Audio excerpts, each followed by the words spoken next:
Right now, everybody should have on their desk a textbook and your homework. Okay, your homework. And your homework was the section assessment. Section 5. Section 5 assessment. Now, I need to remind you, and everybody that's listening, I need to remind you that in the next class we're going to be preparing for a test. So we are likely to have a test either. Well, the likelihood is that our test is going to be Monday. Likelihood is our test is going to be Monday, which makes our quiz on Friday, which is the next class that we need. So you will have a quiz on Friday and a test on Monday. That should give you enough time. And a Friday after the quiz, what we'll do is we'll take a little bit of a review so that you are kind of up to date and remember. So this is a 5-section chapter. It's probably one of the longest chapters that we're going to do. Yes, Jaden? I'm not going to be here on Monday. You're not going to be here on Or Monday. all next week. All right, well, we're going to have to miss you. Do me a favor, Bruno. Could you be in the back of the iPad to check out that it's correctly where it should be pointing? Pointing. Yeah. Okay, is everything in focus? Mm-hmm. Okay, you can capture me. How about if I stand here? Can you capture me here? Like half of you. All right, why don't you move it a little bit so that it's focused exactly. Perfect. Okay, perfect. All right, Jaden, we're going to miss you. I am going to continue to place the lectures and things like that online so that you can catch up and be up to date. Yes?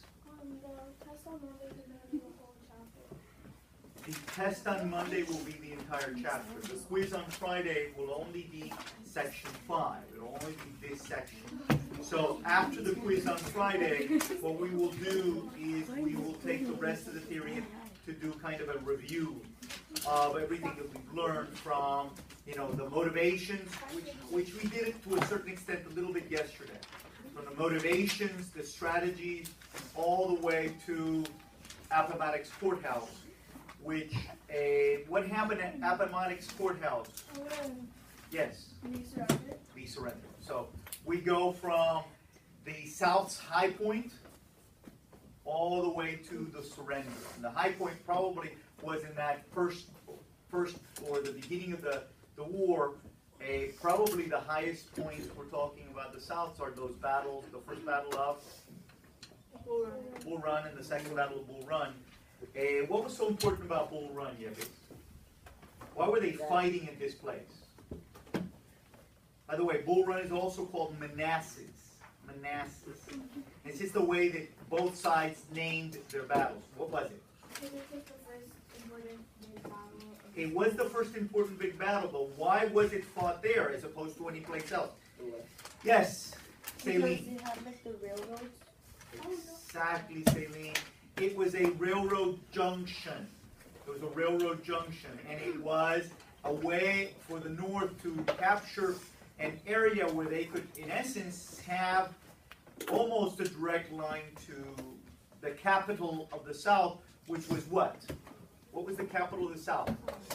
Richmond, Virginia. Richmond, Virginia. All right, let's start with reviewing ideas, terms, and people. Number 1 idea. What Confederate general died from his wounds at Chancellorsville? Yes.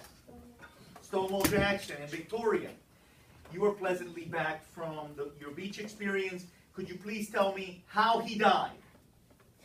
He was walking towards, I forgot where it was. He was walking towards a place, and then one of the guys in his army asked what the code of the password was, and he said it, but the guy never heard him, so he shot, and it hit Stonewall's arm. The story, as I understand it, was he wasn't really walking; he was on horseback. The officers often were on horseback, and enlisted men were walking, and that was part of the fact that many officers had money and they could afford to buy a horse, while enlisted men did not. They couldn't afford to buy horses. And how Hollywood has portrayed it in many movies is Thomas Jackson is with a group of his officers, and they had finished the day, and it was dark, and he was coming through the woods. And in the woods, there were a series of sentinels. Sentinels are soldiers that are placed there for the purpose of being able to detect the enemy, so that the enemy doesn't come in undetected to where your men are sleeping. And those sentinels had specific passwords that only the people in the know would have. The northerners shouldn't have their password, and therefore they would be able in the dark to recognize friend from foe. And as the story is told, Jackson did not give the password, or if he did give the password, it wasn't heard by the sentinel, and the sentinel shot him. It was a non-mortal wound. In other words, it was a wound that didn't automatically kill him. He ultimately died of infection, which was very common of that period of time. Why? Because they still hadn't invented antibiotics. The first one was penicillin. They hadn't been invented, so many people who contracted infections died from what today would be completely survivable injuries. So presumably Jackson could have survived. Now, his death really is an important death for the Confederate. Why? Why was his death so important? Yes. Because he was a really good general. Because he was a really good general. And when you begin to deplete, when you begin to take away from the opposition, the brains of the operation, the people that have the skills, the ability to lead men, then you have weakened the opposition. In this case, they weakened themselves. They weakened themselves. That story that you saw on CNN today about the ISIS leader and whether or not in a bombing attack this week he was injured or he died, and we still don't know. The whole purpose of attacking leadership is to debilitate the soldiers that have the ability to lead on the other side. It used to be, however, that soldiers in war had a gentleman's agreement that the officers were never shot. And it wasn't until the American Revolution where the Americans began to target soldiers on the other side. The officers were given a certain amount of courtesy. And, you fought the battle between soldiers and the officers were okay. And since that it was a gentleman's agreement, both sides felt, okay, we're going to be okay, so we can go to the front line and so on. But in America, we began, especially early in the Revolution, to fight a type of warfare that was unusual. We didn't follow any rules of engagement. We fought from behind trees. We targeted officers. We fought dirty. According to the Europeans, we fought dirty. But dirty fighting is effective fighting. Dirty fighting is effective fighting, as you can see from these things. But Jackson did not die as a consequence of the Union doing anything. Jackson died as a consequence of a mishap, an accident. All right. Number 1B, draw conclusions. Why was the Union Army defeated at Chancellorsville? Yes. Hooker retreated his troops. Because what? Hooker retreated his troops. Because Hooker retreated his troops. Well, you retreat because something's happening, right? Whenever you are playing one of these video games, you retreat as a consequence of something that the enemy is doing that's effective, right? Because otherwise you don't retreat. So the issue is, why did Hooker have to retreat his troops? Yes? Because he overestimated the size. He overestimated what size? The size of the other army. Okay, anybody else?